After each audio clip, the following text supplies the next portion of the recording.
함께 나누실 하나님의 말씀을 함께 보도록 하겠습니다. 마가복음 14장 3절부터 9절 말씀입니다.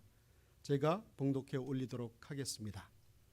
예수께서 베다니의 나병 환자 시몬의 집에서 식사하실 때에 한 여자가 매우 값진 향유 곧 순전한 나드 한 옥합을 가지고 와서 그 옥합을 깨뜨려 예수의 머리에 부으니 어떤 사람들이 화를 내어 서로 말하되 어찌하여 이 향유를 허비하는가?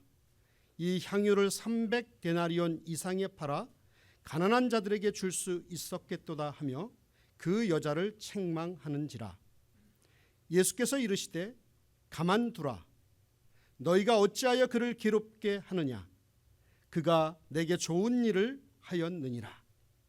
가난한 자들은 항상 너희와 함께 있으나 아무 때라도 원하는 대로 도울 수 있거니와 나는 너희와 항상 함께 있지 아니하리라. 그는 힘을 다하여 내 몸에 향유를 부어 내 장례를 미리 준비하였느니라. 내가 진실로 너희에게 이르노니 온 천하에 어디서든지 복음이 전파되는 곳에는 이 여자가 행한 일도 말하여 그를 기억하리라 하시니라. 아멘. 할렐루야. 예, 지난 한 주간에도 평안하셨는지요? 잘들 지내셨어요? 우리가 오늘 이렇게 이 자리에 앉아서 예배를 함께 드릴 수 있다는 이 사실 하나가 얼마나 큰 하나님의 은혜인지 모르겠습니다. 제가 지난 한 주간을 지내면서 저의 기억에 남는 일 두 가지가 있습니다. 그 중에 하나는 우리 홈페이지에도 올렸듯이 여러분들이 잘 모르고 계신, 우리에게도 잘 알려져 있지 않은 우리 고 강옥자 성도님, 몇몇 분들은 가깝게 지내셔서 또 저희 교회에 나온 것도 얼마 안 되고 예배도 몇 번 참석하시지 않으셨던 그분이 이제 암으로 투병하시다가 하늘나라에 올라가셨습니다. 그동안 저희 아내와 그분을 만나며 신방하며 이렇게 얼핏 들었던 그분의 삶을 이렇게 들어보면 참 그 인생이 고단했습니다. 참 그 인생이 어려웠습니다. 그리고 그 인생의 마지막 시점에 이제 암이라고 하는 것 때문에 하루하루 살아가는 것이 힘든 삶을 살아갔습니다. 그런데 다행히도 하나님께서 기회와 만남을 주셔서 그분에게 하나님을 전할 수 있었고 또 말씀을 확인할 수 있었고 또 천국의 소망을 그분에게 이야기하며 기도해주며 저의 손을 꼭 잡고 함께 아멘 아멘 하며 또 제가 최종적으로 정말 예수 그리스도를 믿느냐고 또 지금 죽으면 하나님 나라에 갈 수 있는 소망이 있느냐고 물어봤을 때 힘을 다해서 나오지 않는 목소리로 아멘 하는 그 모습을 보면서 지금까지의 삶이 어떠했든지 간에 물론 하늘에 올라가서 부끄러운 구원이 될 수도 있고요. 또 상급이 없는 삶일 수도 있지만 그 마지막 순간에 하나님을 만났던 것도 참으로 하나님의 은혜였다라고 생각을 했습니다. 그 은혜로 우리는 살아가는 거 아닌가 생각합니다. 그리고 두 번째 저에게 있었던 일은 저 같은 경우에는 보통 특별한 일이 없으면 저희 집에 가면은 서재나 이런 것이 없기 때문에 평일에도 보통 저녁 한 10시 정도가 되어서 그때까지 교회 사무실에 있다가 집으로 돌아갑니다. 그런데 지난 화요일에 이제 10시가 다 되어서 교회를 나와 집으로 가는 중에 어떤 일이 있었냐면 여러분들 오늘 그 기차가 막혀서 고생하셨잖아요. 그 기차를 건너자마자 오른쪽으로 가면 우체국이 나오고 우리 율리아나 사모님 집이 나오죠. 근데 제 신호등을 받고 저는 직진을 해야 되는데 직진을 하려고 이제 서 있다가 파란불이 들어와서 그 철길을 넘어서 막 지나가려고 할 때 그 율리아나 자매님 그 집 쪽에서 차 한 대가 갑작스럽게 제 신호인데도 불구하고 제 앞을 치고 나가더라고요. 그래서 왜 저럴까? 왜 저럴까? 밤이기 때문에 간혹가다 알코올이나 마약 때문에 그렇게 사고가 일어나는 경우 있잖아요. 그래서 그런가 보다 하고 저는 그 차를 좀 약간 멀찍이 떨어져서 따라갔습니다. 그리고 이제 웨스트포트를 만나서 나는 직진을 해야 되고 거기 사거리잖아요. 그 차가 제 앞에 딱 섰어요. 그래서 이제 신호등이 들어왔습니다.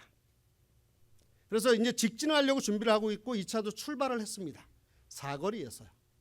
그런데 오른쪽 저쪽 우리 이경욱 자매님 가게 쪽에서 오는 차가 한 차가 브레이크를 잡아야 되는데 브레이크를 잡질 않더라고요. 그래서 그 차와 결과적으로 꽝 하고 부딪혔어요. 저는 물론 이제 그분이 나중에 이렇게 그 이제 경찰 저기가 되고 이렇게 정리되는 걸 보고 크게 다치지는 않았어요. 다행히도. 그런데 저는 제 생각에 만약에 그 사람이 나의 앞을 끼어들지 않고 내가 그 자리에 섰으면 똑같이 저도 그 신호등을 받고 출발하면서 그 차가 와서 저를 받았을 거예요. 근데 어떻게 생각하면 저의 입장에서 보면 하나님께서 저를 보호하셨구나. 하나님께서 저를 보호하셨구나. 그 차가 이 철길 앞에서 제 앞에 가지 않았으면 앞에 아무런 차가 없었기 때문에 저도 그 신호등을 기다리고 있다가 출발했으면 그 차가 와서 제 차를 받았을 거예요. 그래서 제가 그때 느끼는 것은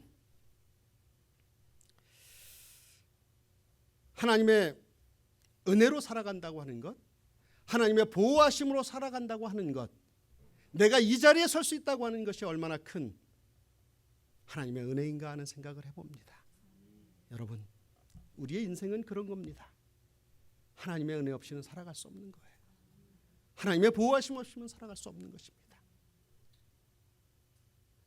이 은혜에 감격하고 이 은혜에 감사하며 이 하나님의 은혜에 다른 것 생각하지 않고 그 하나만으로 우리가 하나님 앞에 감사하며 살아갈 수 있기를 주의 이름으로 축원합니다.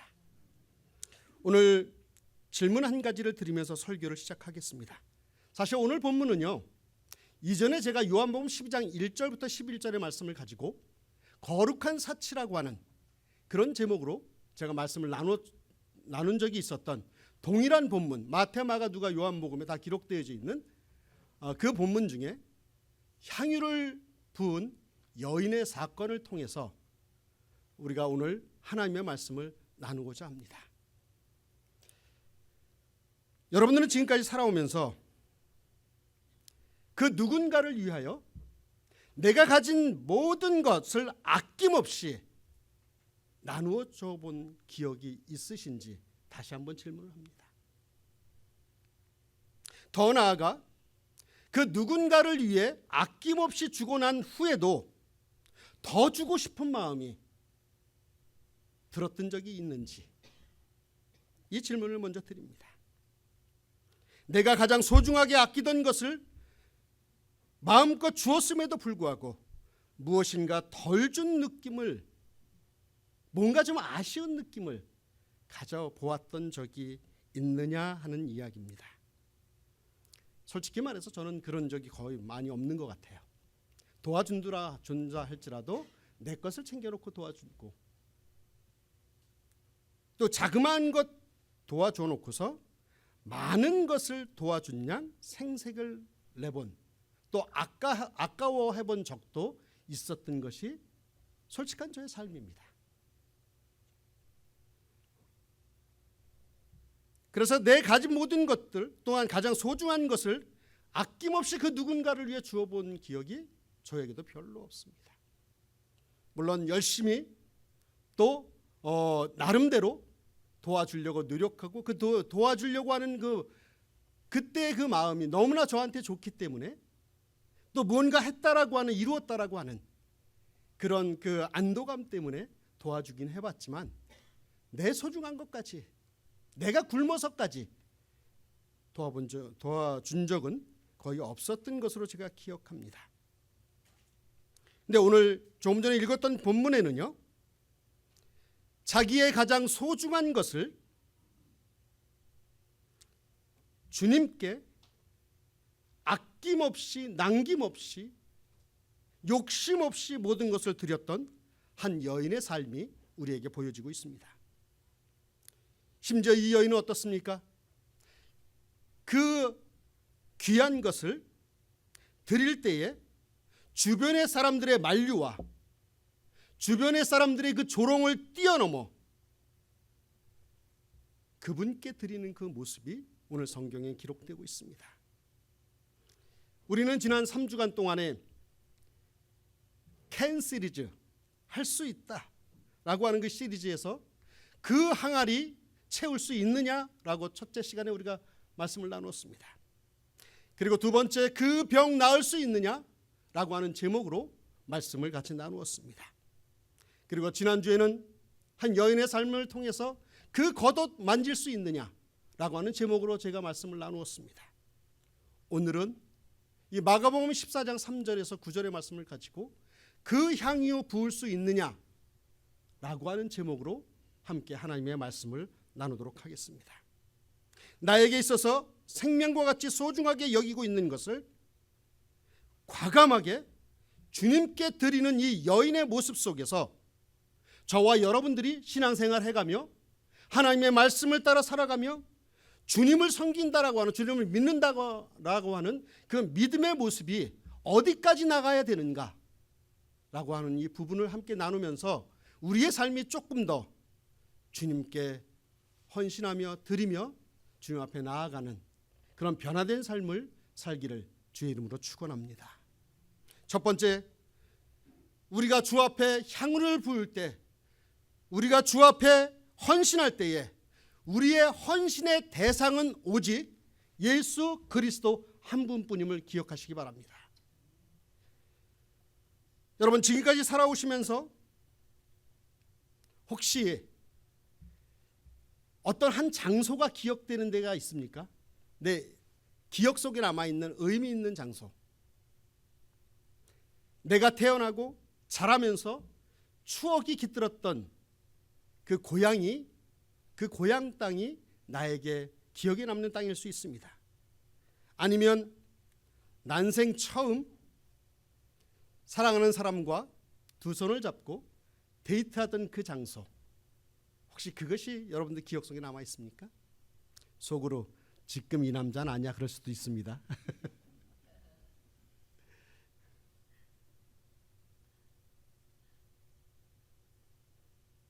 아마도 여러분들 중에 한국을 떠나 이 미국에 와서 처음 살았던 곳, 그것이 혹시 여러분들의 추억에 남아있는 장소일 수도 있죠. 아마도 이런 것은 그 장소가 중요한 것이 아니라 그곳에서 살면서 그곳에서 경험했던 추억이 너무나 소중해서 내 가슴 속에 묻어두었다가 다시 꺼내보고 싶은 그런 장소일 것입니다. 바로 이런 추억의 장소, 기억에 남는 그 장소가 바로 예수님에게도 있다고 하는 사실이에요. 그것이 바로 오늘 본문에 나오는 베다니라고 하는 장소입니다. 그래서 주님께서 말씀하시기를 이 베다니에서 일어났던 이 추억만은 내 이름이 전파되는 곳곳마다 그곳에도 동일하게 이곳에서 있었던 이 추억이 전달되었으면 좋겠다, 전해져야 된다라고 그렇게 말씀하고 있는 것입니다. 예수님의 좋은 추억이 담겨져 있는 이곳이 오늘 본문에는 3절에 이렇게 등장하고 있습니다. 3절 말씀에 보면 예수께서 베다니 나병 환자 시몬의 집에서 식사하실 때에 라고 이야기하고 있습니다. 이 베다니라고 하는 이 마을은 예수님께서는 개인적으로 다른 여러 지역보다 기억하고 또 추억하고 싶은 그런 장소였습니다. 사실 이 좋은 추억이 일어나고 있는 지금 이 시기, 다시 말해서 이 마가복음 14장 3절 이 역사적인 그 만남이, 그 추억이 일어날 이 시점은 어떤 시점이냐면 우리 인류 역사상 가장 중요한 한 주간이기도 합니다. 이 일이 일어나는 이 주간에는요, 이제 예수님의 공생의 기간 3년이 거의 마지막 끝까지 와서 십자가에 못 박혀 죽으시는 그 사건 바로 전에 일어났던 사건이, 그 추억이 오늘 이 말씀입니다. 예수 그리스도께서 우리 인간의 죄를 다 담당하시고 구원을 주신, 사망 권세가 깨지고 부활의 능력으로 덧입는 그 영광이 일어나는 주간이 바로 지금 이 베다니에서 일어났던 이 사건이 포함된 주간에 일어나고 있던 것입니다. 이 말씀을 가만히 조금 더 풀어보면, 이 당시에 이스라엘 나라에서는요, 지금도 마찬가지지만 이스라엘 백성들이 갖고 있는 그 풍습 중에 하나, 어떤 손님이 자기 집에 오면 그 손님에 대해서 샬롬하고 평안을 기원해주고, 또 그 온 사람들에게, 그 손님들에게 입을 맞추거나 볼을 맞추거나, 더 나아가서 발을 씻겨주거나 발 씻을 물을 준비해 놓는 것이 그들의 전통입니다. 또한 먼 길을 온 그 손님을 위해서 그 향긋한 향을 피우거나 그 향을 담은 것을 머리에 붓거나 발라주거나 하는 것이 그 당시에 이스라엘 백성들의 풍습이었습니다. 조금 전에 말씀드렸듯이 오늘 본문과 병행하고 있는 요한복음 12장 1절부터 8절에 의하면, 예수님은 유월절 엿새 전에 이 베다니에 들리셨습니다. 조금 전에 말씀드렸듯이 이 베다니는 예수님께서 아주 사랑하시고 추억을 하고 싶은 그런 정도로 남아있는 동네였습니다. 왜요? 그곳에는 사랑하는 나사로, 사랑하는 마르다, 또 마리아가 그곳에 살고 있었기 때문에 그렇습니다. 그래서 그 예수님은 그곳에서 죽은 나사로를 살려주셨고, 또 문둥병자 시몬의 병을 고쳐주었습니다. 그래서 아마 그 일 후에 그 동네 사람들은 그 예수님에 대해서 남같이 여기지 않은 것 같아요.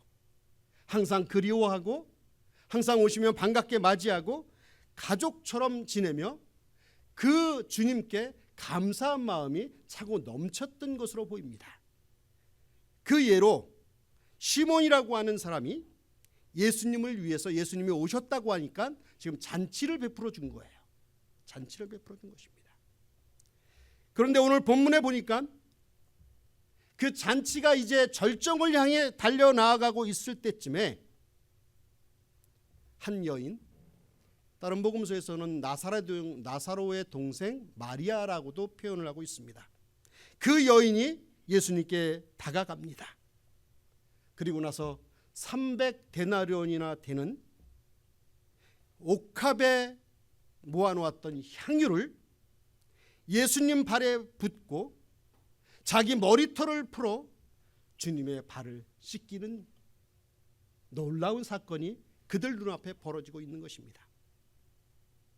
마리아가, 이 여인이 300데나리온이나 되는 옥합을 깨뜨렸다고 하는 사실, 이것은 그 당시에 그곳에 모였던 사람들에게는 아주 놀라운 충격적인 일이 아닐 수 없습니다. 300데나리온이 얼마나 되는 돈일까요? 이 당시에 300데나리온은요, 그 당시에 노동자가 하루 일한 품삯이 1데나리온이에요. 그러니 300데나리온은 거의 노동자가 1년을 먹지도 않고 쓰지도 않고 꼬박꼬박 모아 놓았어야만 되는 그런 큰 금액이었습니다. 또한 이것은, 이 향유는 처녀가 시집갈 때에 그 향유를 가져가기 위해 평생 동안 모아놓은 귀한 것입니다. 다른 건 다 팔아도, 다른 건 내가 어려워서 다 팔아서 내 먹을 것을 살 수 있지만 이것만은 목숨같이 지켰던 그런 향유였습니다. 그런 재산이었죠. 그리고 또 한 가지, 처녀가, 여인이 자기 머리를 풀어 머리털로 예수님의 발을 씻겼다는 이 사실은 당시에 300데나리온을 그 향유를 부은 것 사건보다 더 큰 사람들에게 있어서 이슈가 되는 문제였습니다. 이 당시의 풍습으로는 여자가 다른 남자 앞에서 머리를 푼다고 하는 것은 도덕적 수치에 해당합니다. 그래서 몸을 파는 여인으로 취급을 받고 심지어는 돌로 쳐서 맞아 죽게 되는 그런 상황도 발생하는 그런 모습입니다. 그래서 여자는요, 이 당시에 자기의 순결과 자기의 사랑을 줄 한 남자에게만 머리를 풀고 발을 씻어줄 수 있었던 상황이 이때 그 상황이었습니다. 그러므로 그 당시에 그 사람들의 눈에 비추었던 이 여인의 행동은 도저히 상식적으로 인간적으로 이해할 수 없는 그런 일인 것입니다. 그런데 그 여인은 그 예수님을 향한 자기가 드릴 수 있는 최대의 존경과 최대의 경의를 표하는 마음으로 이러한 엄청난 일을 저질렀던 것입니다. 한마디로 그는 주님을 위해 그의 생명을 드린 것입니다. 주님을 위해 그 사람의 삶을 전체를 드렸던 것입니다. 사랑하는 여러분, 이 사실이 여러분들에게는 어떻게 비춰지나요? 또 이 여인의 이 거룩한 헌신이 우리에게는 따라갈 수 없는, 흉내도 내지 못할 그런 삶의 모습일까요? 그렇다면 아마 성경에 기록되지 않았을 것입니다. 저와 여러분들의 삶을 되돌아봤으면 좋겠습니다. 제가 이전에 이 요한복음 12장의 말씀을 똑같은 본문을 가지고 설교를 했다고 말씀을 드렸죠. 그때 제가 여러분들에게 드렸던 예화 한 가지가 다시 생각이 나서 드립니다. 어느 한 가정이 교회에서 예배를 드리고 집으로 돌아오는 길에 차 안에서 대화를 합니다. 아빠가 운전을 하면서 불평불만을 합니다. 오늘 우리 목사님 설교 완전히 죽을 쓰시더만. 아니 그걸 설교라고 하시나? 그 정도면 나도 하겠다. 그리고 또 그럽니다. 오늘 하면서 뭐 특성자는 어땠고 성가대는 어땠고 뭐 기도자는 어떻고라고 등등 그런 이야기를 하죠. 그러면서 그 옆에서 그 이야기를 듣던 엄마가 한마디 또 다시 거둡니다. 여보, 설교도 그렇지만 오늘 대표 기도하신 장로님의 기도는 왜 이렇게 길어? 이종호 회장님, 오늘 회장님 보고 말씀할 오늘 기도 너무 은혜롭게 잘하셨습니다. 너무나 은혜롭습니다. 왜 이렇게 횡설수설하는지. 성가대는 아침을 안 먹고 왔나? 목소리가 개미 기어들어가는 목소리, 다 죽어가는 목소리로 찬양을 하고 악보에다 코드를 받고 그것만 쳐다보고 웃자고 저자고 하면서 그 부인도 한마디 거둡니다. 이렇게 한참을 부부가 불평을 늘어놓고 있을 때 뒷자리에서 게임을 하고 있었던, 또 잠자면서 타고 있던 그 초등학생의 아들 녀석이 한마디 합니다. 아빠 엄마, 우리 어제 저녁에 20불씩이나 본 영화가 너무 재밌었잖아.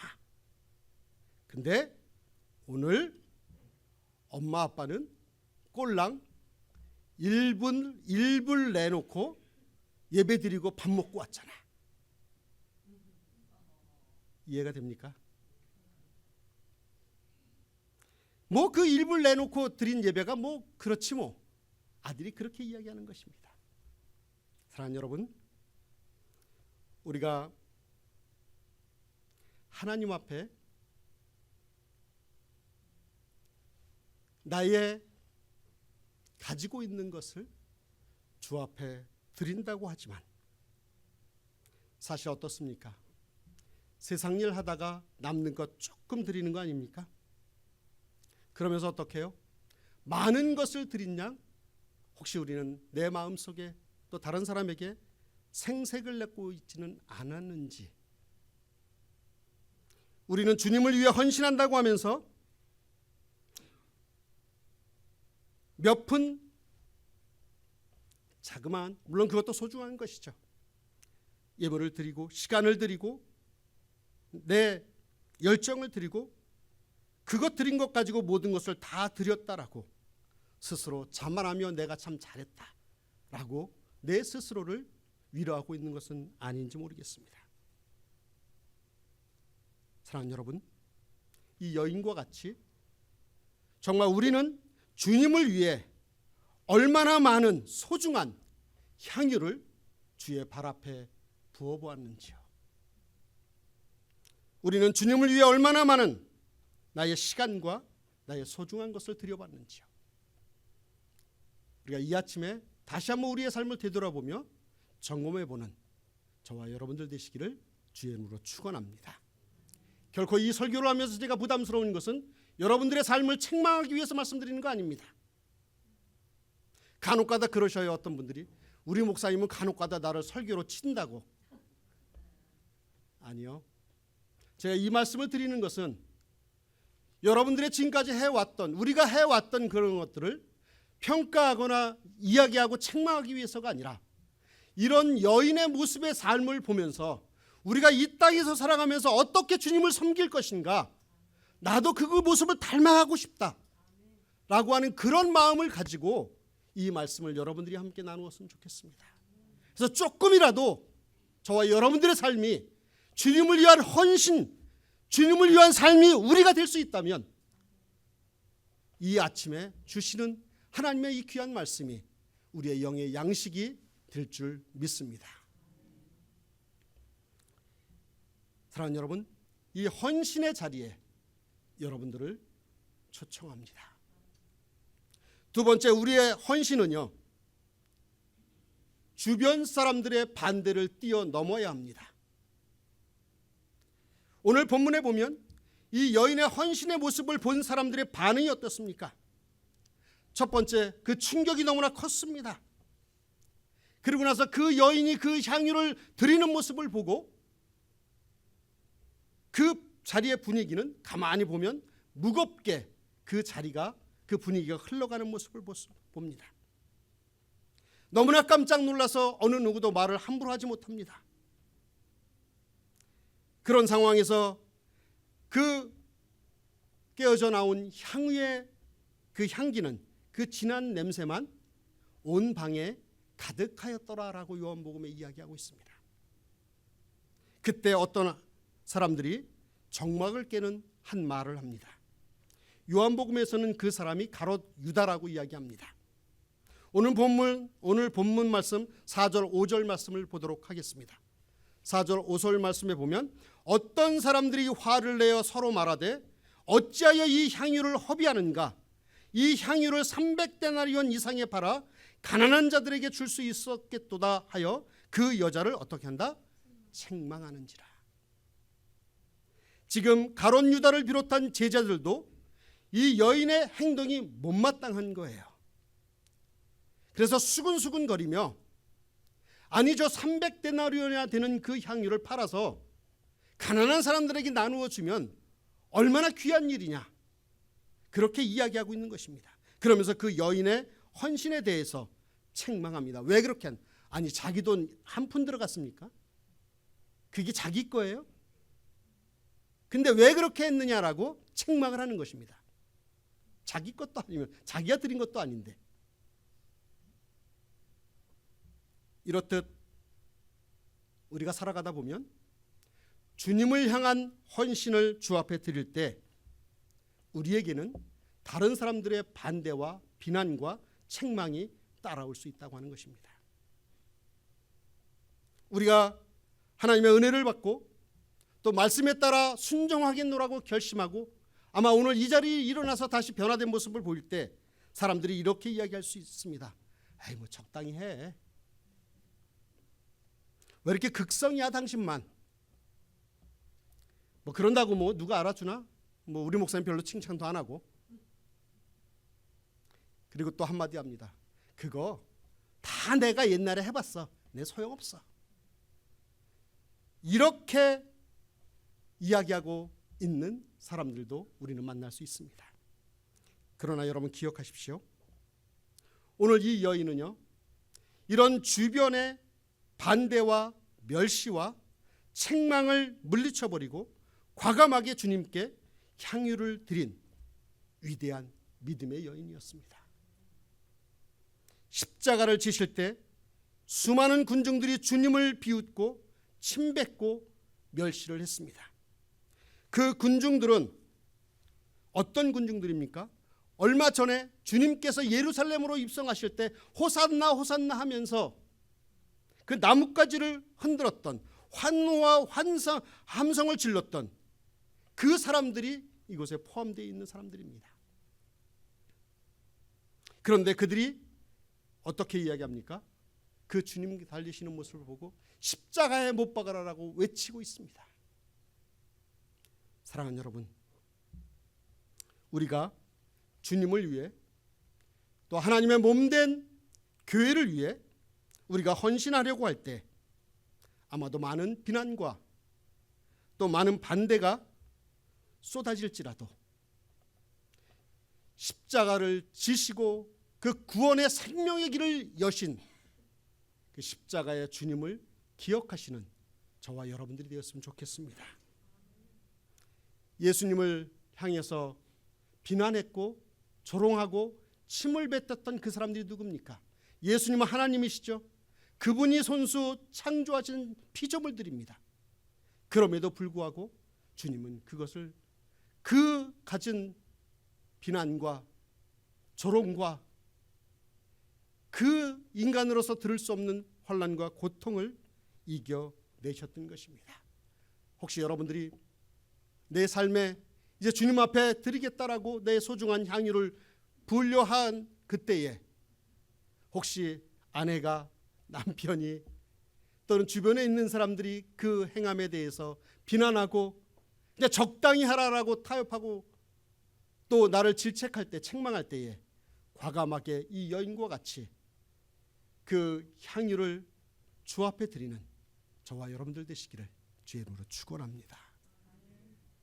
마지막 세 번째로 우리의 그러한 헌신은요, 반드시 무엇을 해야 되냐면 주님의 죽으심을 기억하며 그 헌신을 드려야 됩니다. 오늘 본문에 나오는 여인의 나이는 어떻게 보면 그렇게 많아 보이지 않아요. 왜 그래요? 아직 결혼하기 전이잖아요. 그러나 주님이 9절에 말씀하시길 이렇게 이야기합니다. 내가 진실로 진실로 너희에게 이르노니 온 천하에 어디든지 복음이 전파되는 곳에는 이 여자가 행한 일도 말하여 그를 기억하라 라고 이야기하고 있습니다. 이 여인을 향한 대단한 하나님의 칭찬이죠. 그런데 우리는 이 주님의 칭찬에 대해 오해가 없었으면 좋겠습니다. 무슨 얘기입니까? 많은 사람들은 오늘 본문의 기록을 통해서 정말 주님 앞에 드리는 헌신이란 이렇게 이 여인과 같이 가장 귀한 것을 드려야 돼, 귀한 것만을 드려야 돼라고 잘못 이해할 수 있다고 하는 사실이죠. 어떤 사람들은 그렇게 얘기합니다. 보라, 저 여인은, 저 마리아는 지극히 비싼 향유를 바치지 않았느냐? 그러므로 우리도 하나님 앞에 바치려면 가장 비싼 것을 드려야 한다 라고 그렇게 오해할 수도 있습니다. 물론 경우에 따라서는 우리의 소중한 것을 하나님 앞에 드리기도 합니다. 또 그럴 때가 있습니다. 그러나 오늘의 본문은요, 마리아는 그렇게 비싼 것을 드린다 할지라도 그가 그렇게 과감하게 하나님 앞에 드릴 수 있었던 동기가 한 가지 있었습니다. 그것이 무엇입니까? 이 지극히 비싼 향유를 예수님의 장례식을 위해서 또 그것을 보여주기, 예수님께서 곧 십자가에 못 박혀 죽으실 그 상황이기 때문에 주님의 그 죽으심을 기념하기 위해서 드렸다라고 이야기합니다. 여러분, 헌신의 동기가 다르잖아요. 이 마리아의 또 이 여인의 헌신의 동기는 어디에 있습니까? 온 인류를 구원하실 그 예수 그리스도의 죽으심을, 그것이 동기가 돼서 이 여인은 가장 귀한 것을 주 앞에 드렸습니다. 지극히 비싼 향유라고 했습니다. 그래서 이 여인이 예수님의 머리와 발에 이 향유를 붓는 것은 우리에게 있어서 그만큼 특별한 의미가 있는 그런 헌신이었습니다. 아마 이 여인은요, 예수님의 그 공생의 3년 기간 동안에 주님을 따라다니며 주님 옆에서 예수님께서 행하시는 그 모습을 보고, 아, 이분이 우리를 위해서 죽으실, 십자가에 돌아가실 메시아라고 하는 사실을 그는 알고 있었습니다. 그녀는 주변 상황이 평소에 예수님께서 하신 말씀대로 이루어져가는 모습을 그는 느꼈을 것입니다. 죽은 나사로를 불러내니까 나사로가 벌떡 일어나는 모습을 그는 보았습니다. 예수님 주변에 있으면서 문둥병자가, 그 시몬이 회복되는 그 모습을 보았을 것입니다. 그러면서 그분이 예수 그리스도께서 평소에 하셨던, 나는 온 인류를 대속하기 위해 이 땅에 온 어린 양이다라고 하는 그 말씀에 대해서 수긍하며 인정하며 그 말씀대로 자기 주변의 상황들이 이루어지는 모습을 보고, 아, 이분은 진정한 예수 그리스도시고 메시아시다라고 하는 사실을 이 여인은 느낄 수 있었을 것입니다. 이 인류의 모든 역사가 이분을 중심으로 해서 돌아가고 있구나 라고 하는 사실을 이 여인은 알고 있었을 것입니다.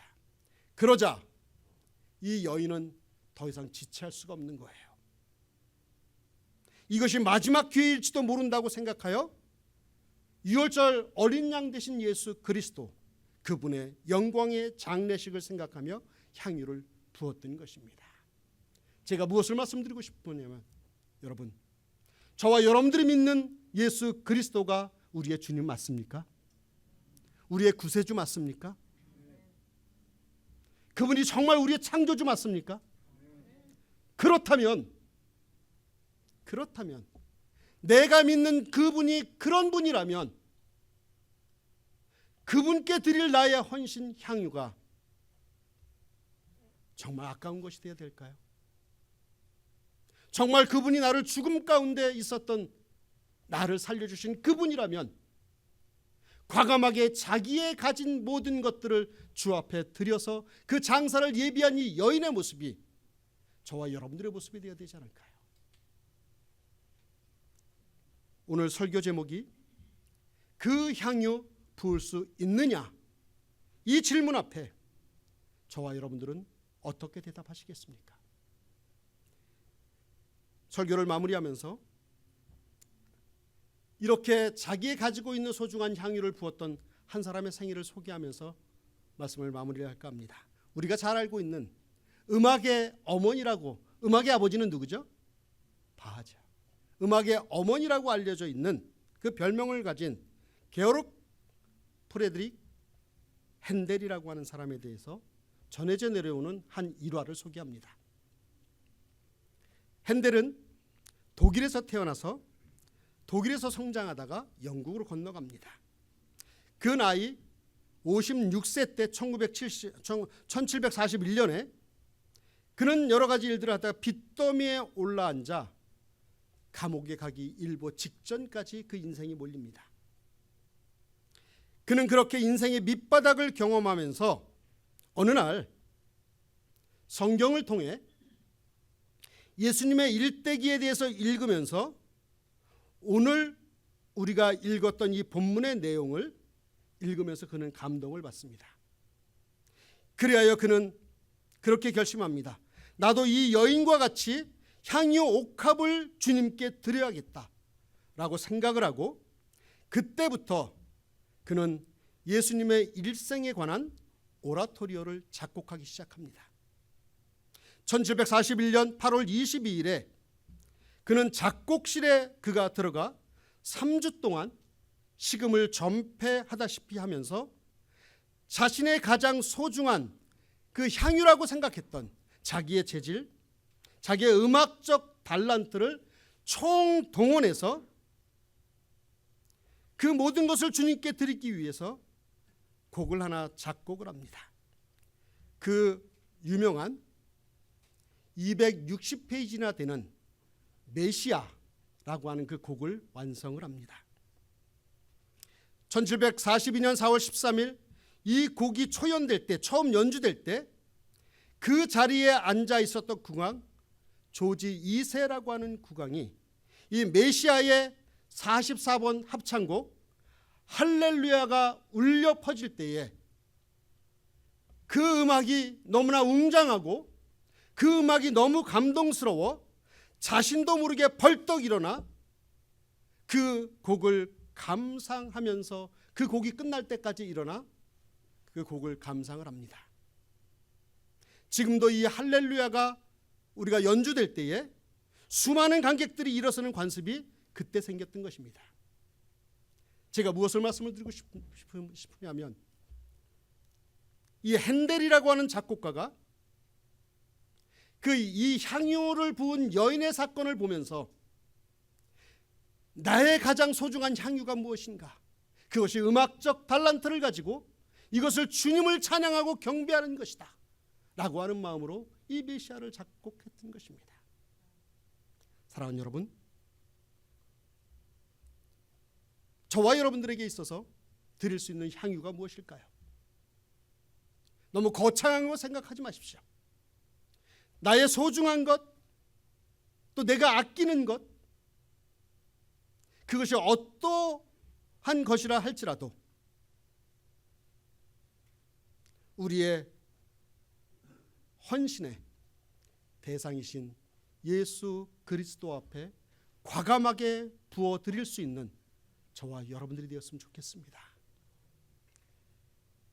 이 여인의 헌신의 대상은 오직 예수 그리스도를 향한 것이었고, 이 여인의 주님을 향한 그 헌신은 다른 사람들의 반대에도 불구하고 책망에도 불구하고 주님을 위한 드림이었었고, 이 여인의 헌신은 주님의 십자가의 죽으심을 기억하며 그 향유를 부었던 것입니다. 그 향유 너희도 부을 수 있느냐? 이 질문 앞에 답을 하고 이 자리를 일어서는 저와 여러분들 되시기를 주의 이름으로 축원합니다.